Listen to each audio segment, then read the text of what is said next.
अभी मैं आपसे बात कर रहा हूँ तो मेरे सामने ऐसे रवि किशन और वो शारदा यूनिवर्सिटी के 2 बच्चे घूम रहे हैं, जो बिल्कुल शारदा यूनिवर्सिटी का फ्री में प्रमोशन कर रहे हैं, और साथ साथ रवि किशन जो नेशनल ड्यूटी से अभी लौट के आए हैं। उनके फीड मतलब मेरे फीड पे उनके वीडियोस पूरे भर चुके हैं। मतलब मोदी जी के बाद पहली बार ऐसा कोई आया है जो मेरे फीड को दिन भर मतलब दिन में कहीं ना कहीं उनका चेहरा दिख ही जाता है। रवि किशन के बारे में मेरा ये ओपिनियन है कि वो इतना भी खराब एक्टिंग नहीं करते हैं। मतलब ठीक है, आप चिढ़ाने के लिए कह सकते हो, लेकिन आपने उनको मामला लीगल में देखा है, तो मुझे तो उनकी एक्टिंग बहुत अच्छी लगी, और फिर लापता लेडीज़ में भी अच्छी लगी। लेकिन जितनी अच्छी उन्होंने एक्टिंग की उससे ज़्यादा उनके कारनामे हैं। तो हमारा शो का फॉर्मेट ऐसा है कि हम इसमें बात करेंगे हफ्ते भर की सारी खबरों को थोड़े मज़ेदार ढंग से। तो बिना किसी देरी के मेरा इंट्रो देख लीजिए पहले।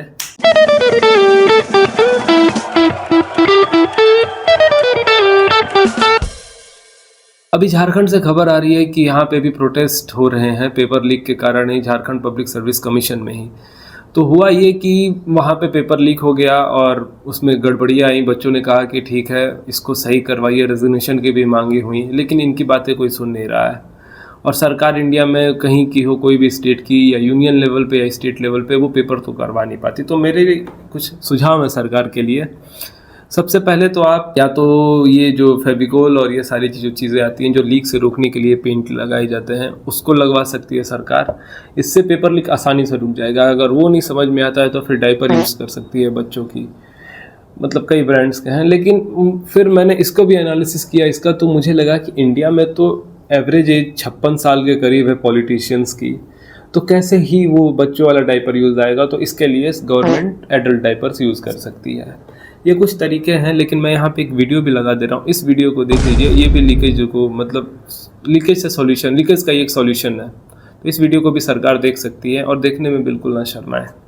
अब दूसरी खबर आ रही है सुप्रीम कोर्ट से। सुप्रीम कोर्ट ने कहा है कि पैलेट्स गन का यूज़ करना ग्रेडेड है, मतलब कि एक प्रक्रिया है। सबसे पहले आप बैरिकेड्स का यूज़ करोगे, फिर लाठी का यूज़ करोगे, वाटर कैनन, और ये प्रक्रिया चल के पैलेट्स गन तक भी जाती है। और दिल्ली पुलिस ने उसका इस्तेमाल किया भीड़ को कंट्रोल करने में।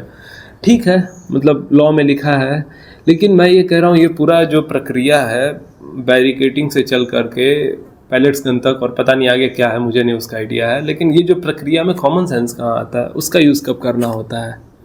बच्चे हाथ में गुलाब लेके गए थे और पुलिस ने खुद पहले, सबने देखा कि पुलिस ने सबसे पहले लाठीचार्ज और ये सारी चीज़ें खुद से चालू की। तो मतलब अगर कॉमन सेंस का यूज़ कर लेते पैलेट्स गन और लाठी से पहले, तो ये सारी तरीके नहीं आजमाने पड़ते हैं और इतने लोगों को इंजरी नहीं आती और इतना मतलब बड़ी बात होती भी नहीं।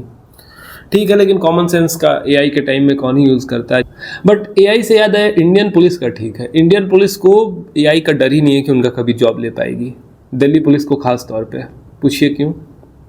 भाई एआई किसका जॉब ले रहा है, इसके लिए ये पता होना चाहिए ना कि कौन है वो, किसका जॉब लेगा एआई। नेम प्लेट तो है नहीं, नाम पता तो है नहीं एआई को कि सामने वाला बंदा कौन है, तो उसका जॉब क्या लेगी। अब तीसरी खबर की ओर बढ़ते हैं। काजीरंगा जो असम में, वहाँ पे होटल बन रहा था लग्जरी, उसके खिलाफ एक आदमी ने आवाज़ उठाई कि ठीक है, लैंड एक्विजिशन, और एक्टिविस्ट थे वो, तो इसके खिलाफ आवाज़ उठा रहे थे कि ये एक तरीके से सही नहीं हो रहा है जो प्रक्रिया बन रही है। उसके खिलाफ उन्होंने आवाज़ उठाई, फिर उन्होंने, पुलिस ने उन्हें डिटेन किया, फिर कोर्ट ने उन्हें बेल दे दिया। फिर उनके खिलाफ असम ने अगले दिन, जो असम गवर्नमेंट है, ऐसे एनएसए का लगा दिया चार्ज कि ठीक है, एनएसए का हम सिक्योरिटी थ्रेट है इनके लिए। ठीक है, जो प्रोसेस है वो मुझे उससे कोई दिक्कत नहीं होनी चाहिए, एक प्रक्रिया है। लेकिन मैं ये कह रहा हूँ कि भाई एनएसए का तो इज्जत कर लो। मतलब इतना खतरनाक लॉ बनाया गया है कि मतलब तुरंत कोई नेशनल लेवल का सिक्योरिटी थ्रेट हो उससे लड़ने के लिए। अब सोनम वांगचुक जैसे लोग जो मतलब समाज को देना चाह रहे हैं, और प्रणब डोले जैसे लोग जो समाज को कुछ देना चाह रहे हैं, भाई उनके अगेंस्ट लगा के एनएसए का मतलब वो डर ना ख़त्म कर देना गवर्नमेंट, मतलब यूज़ करने आना चाहिए। फिर हमारी बात वहीं कॉमन सेंस पे आ जाती है कि इंडिया में सब तरीके से सारी चीज़ों का यूज़ हो जाएगा, बस कॉमन सेंस का यूज़ नहीं होगा। अगली खबर बेंगलुरु से है। यहाँ पे एक आदमी अपने ही केस में जज बन गया। अब जुडिशरी के खिलाफ मैं क्या ही बोल पाऊंगा जब एनसीईआरटी नहीं बोल पाई और गवर्नमेंट नहीं बोल पा रही है। बस यही बोलना है कि जुडिशरी के खिलाफ अगर क्रिटिसिज्म कर रहे हो तो क्रिटिसिज्म किसका पार्ट है, डेमोक्रेसी का एकदम बिल्कुल एक सेंटर पार्ट है, कोर पार्ट है, कोर वैल्यू है।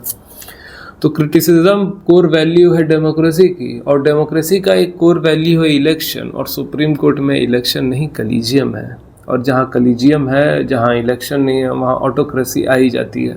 खैर आप खुद ही समझदार हैं। एक और दुखमयी खबर आ रही है कि असम और उड़ीसा दोनों बाढ़ से प्रभावित हैं। असम की बात हमने की है और मीडिया में बात हो रही है, लेकिन उड़ीसा की बात नहीं हो रही है। करीब 7 से 8 लाख लोग ऑफिशियल डाटा के हिसाब से अफेक्टेड हैं, तो उनके लिए प्रे करते हैं। भारत में लोगों को पता है हर साल आएगी बाढ़, हर साल डूबेंगे उनके घर, हर साल करैत घूमेंगे उनके घर में, हर साल बकरियां और मवेशी बह जाएंगे, हर साल उन्हें बनाना पड़ेगा दोबारा से घर। ये सब पता होते हुए भी हर साल आती है बाढ़, और हर साल लोग कहते हैं इस बार भी आ गई बाढ़। अब अगली खबर है, गवर्नमेंट ने नया बिल ला दिया है एग्ज़ाम को रेगुलेट करने के लिए, बट ऐसा इसमें कुछ नया है नहीं। ये एक 2024 में ही आ चुका था, और 2024 से अब तक इतने सारे पेपर लीक हो गए, लेकिन एक भी अपराधी नहीं मिला है। तो ये एक्ट की लिमिटेशन रही है। 2026 वाला जो अमेंडमेंट आया है, इसमें बस ये हुआ है कि बढ़ा दिया गया है। पहले थोड़े कम साल की सज़ा थी, अब थोड़ी सी सज़ा को और बढ़ा दी गई है। मूलभूत कोई चेंज नहीं हुआ है। ये सारी चीज़ वैसे ही हैं कि अगर कोई एग्ज़ाम में गड़बड़ी हो जाती है, उसके बाद कैसे पीटेंगे। एग्ज़ाम से पहले प्रिवेंशन किस तरीके से किया जाए, इस पे शायद सरकार को और अच्छे से बात करनी चाहिए, नहीं तो एक और प्रोटेस्ट होगा ही भाई। जब पेपर ही लीक हो जाएगा, ये प्रोटेस्ट इस पे थोड़ी ना था कि जो इसके अपराधी हैं उनको सज़ा दो। ये प्रोटेस्ट तो इस पे था कि ये लीक हुआ कैसे। तो इस हफ्ते के लिए बस इतना ही। मिलते हैं अगले हफ्ते अगले हफ्तों की महत्वपूर्ण खबरों के साथ। आप चैनल को सब्सक्राइब करिए और शेयर करिए, ये मुझे बहुत प्रोत्साहित करता है। और मिलते हैं अगले दिन। Bye bye.